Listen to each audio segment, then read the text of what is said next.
When one experiences loss and misfortune, one tends to deceive oneself, causing one to create a new life, convincing one they did the right thing. At a newspaper stand, I picked up the morning paper and saw the date on top. It was April, but the year was different. I had counted the days correctly.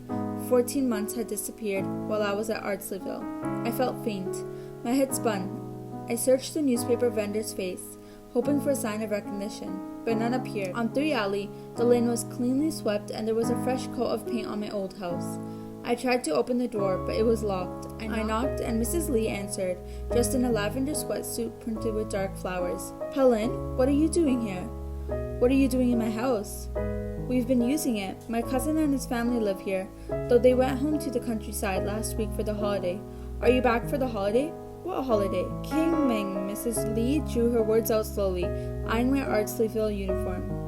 "You're using my land, my house. You were in America. We couldn't contact you. I didn't give it to you. You can stay if you want. It's not for you to decide." I pushed past her. The inside of the house had also been repainted. My old room was full of the belongings of Mrs. Lee's countryside cousin and his wife. Mr. Lee had died 8 years ago, and Haifeng and his wife had a son of their own, a 5-year-old whose photographs Mrs. Lee showed me. I was relieved to notice he didn't resemble you. Neighbors came by, though I couldn't remember most of their names, and they looked shocked when they saw me. Had I changed so much? I told them I'd come home because there weren't many jobs in New York, that you were staying with relatives until you finished school. To have been detained for over a year was embarrassing, like I'd been caught out of stupidity, and I couldn't let anyone know. Miss Lee gave me a pink sweatsuit to wear. I roamed the village without hitting a fence or a wall, swinging my arms and legs, gulping in the clean air. At the temple, I saw my name next to Yiba's, on a plaque with the names of villagers who'd given money for repairs. Yiba must have donated with the money I sent home. I ate meat and rice and vegetables and not oatmeal. Heard music and cars and people walking for hours without guards ordering me inside. I tucked blades of grass between my toes and pressed my thumbs against leaves and bark. The dirt smelled sweet, and the breath was as soft and clean as freshly laundered sheets. But the house was no longer my house. Mrs. Lee's cousin had a little girl, and her books and clothes were strewn across the room downstairs. Yiba's television was gone, a new one in its place. I found, hidden in a corner beneath the bed, one of your old shoes. I had bought them for you that first winter in New York, before sending you here. I held a tiny gray sneaker in my palm, remembered slipping it onto your little foot, pulling the laces tight. You must have been wearing it on the flight from New York. Dirt had settled into the creases, and the sole left my palm blackened with dust. I couldn't find the other shoe. That night, I slept in my house. The next morning, I took a bus to Fuzhou with 5,000 yuan that Mrs. Lee had given me for taking over my house. Later, I would learn that the house was worth at least 15,000, even 20, but by then, it wouldn't matter. Downtown Fuzhou looked nothing like it had 20 years ago. Fountains spurted in a square, surrounded by statues of men and women with their arms raised with faces that look oddly European. People walked past me in business suits.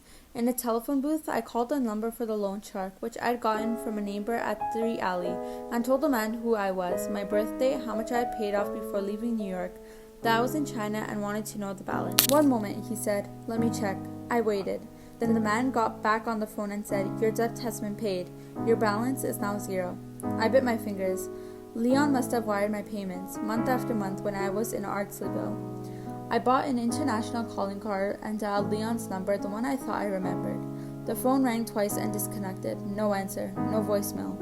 I tried again and again and again and again. I stayed in the phone booth, attempting different combinations of phone numbers, all the numerical combinations that could possibly be Leon's, but none of them were the right one. I even dialed my old cell, a number I did remember, which was answered by a teenage girl. I'd never memorized the numbers of Dee or Hello Gorgeous. With each dead-end phone call, my optimism receded, until I was crying into the sleeve of Mrs. Lee's sweatsuit. "You were lost. My family was lost. 14 months had disappeared, and I didn't even have a place to live. It was hunger that finally drove me out of the phone booth and into a nearby food stall, where I ate until the shakiness retreated and my despair hardened into ambition. Mrs. Lee had mentioned a nail salon, one of the first in Wuyi Square, and I found that address and introduced myself to the owner, a woman whose French manicure was flaking at the tips. I worked in New York, I told her. Give me 10 minutes and I can draw your face on your thumbnail. By nightfall, I had a job and a rented bed in a building full of Chinese workers. A door slammed down the hotel hallway, followed by the sounds of footsteps. I stopped mid-sentence and heard two women talking, their voices fading as they walked toward the elevator, and felt like I had woken up from a trance. You'd asked me to tell you the truth, and now that I had, you look like you wish I hadn't. You couldn't call me because I was already in Ridgeboro. You said, I know that now, but back then I was so worried. But you found Leon, you even saw him. Didn't he tell you I was adopted? I tried to figure out what I should say next. You knew and didn't do anything? I didn't find him, I said. He found me.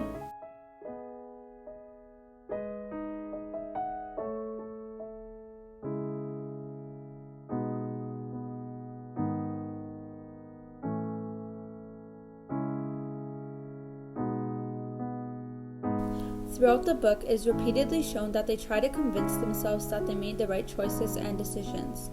Now I felt like I had really been punched. But you were safe, weren't you, with your adoptive parents? I could hear the pleading desperation in my own questions. How badly I wanted to believe you'd been fine, that I had done all I could. In the novel, Polly repetitively tries to convince herself that she did the right thing by not continuing to look for Deming and leaving him with his adopted family. She does end up convincing herself that she did the right thing until she meets Deming in Beijing many years later, and it all comes crashing down. He tells her that her assumptions were wrong and that he still wanted her to come back home and was not fully invested in the idea of being brought into another family. She says that she doesn't like the idea of him calling someone else mom when she was his mother. And when he reveals that he never called her mom and goes to sleep, she continues on to this trance that makes her rethink everything she has done. It is illustrated that when she was deported to China, her present self wanted to look for Deming, but the 19-year-old Polly was saying to leave him like she should have all those years ago on the beach. This explains the morality in her actions and where it came from. She develops in the book because when she first found out that she was pregnant, she decided to not have him, but ends up having him and loving him and second-guessing everything that is good and bad for him. She expresses through her actions and words that she longs for her family and her life in the past. But when she finally accepted the fact that life had moved on without her, she decides to get married and live in the country in which she was deported to. She realized that she should move on instead of stressing over the past.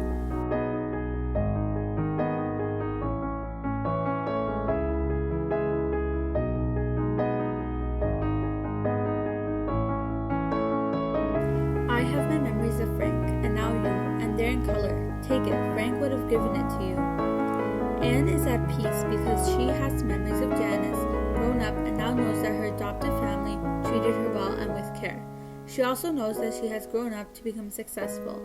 When Janice began looking for Anne, she was bound to create chaos and sadness in both their lives.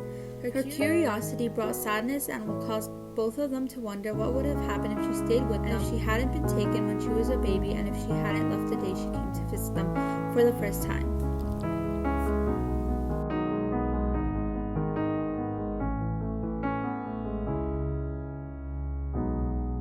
Also, when they decide to look back in the past, it causes pain as well as regret.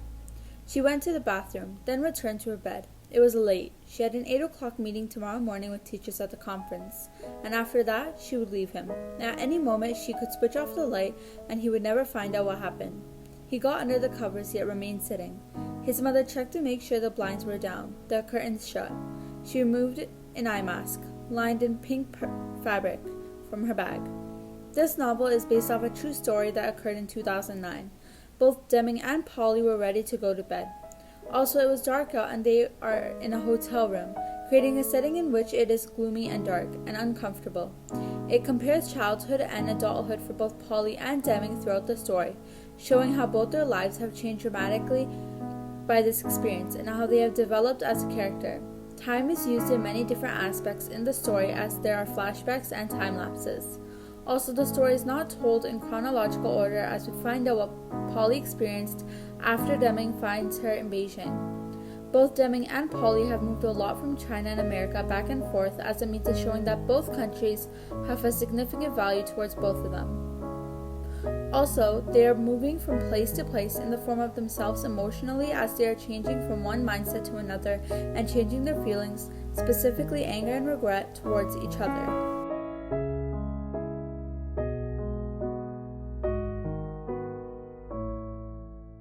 It's a little early to be driving across Chemong Lake. You could have drowned. Drowned? I was driving on water?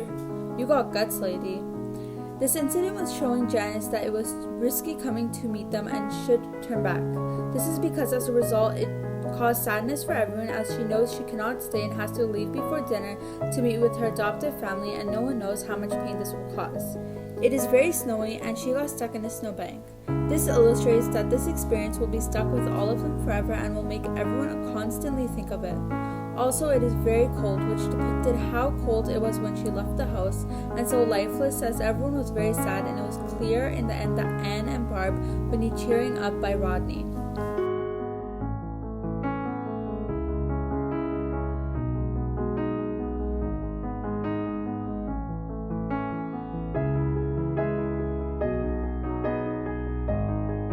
In my mashup, I have no transitions except one. The one transition I have is to show that both of them were interrupted from the trance they were in from hearing Polly's past and were brought back to the present. I don't have any transitions because the past struck both of them hard and not smooth. For Polly, looking back into the past is hurting her and bringing back all of those terrible memories and emotions she had. As for Deming, it is because he has to hear that his mother went through all this while he thought that she had just ran away with a guy.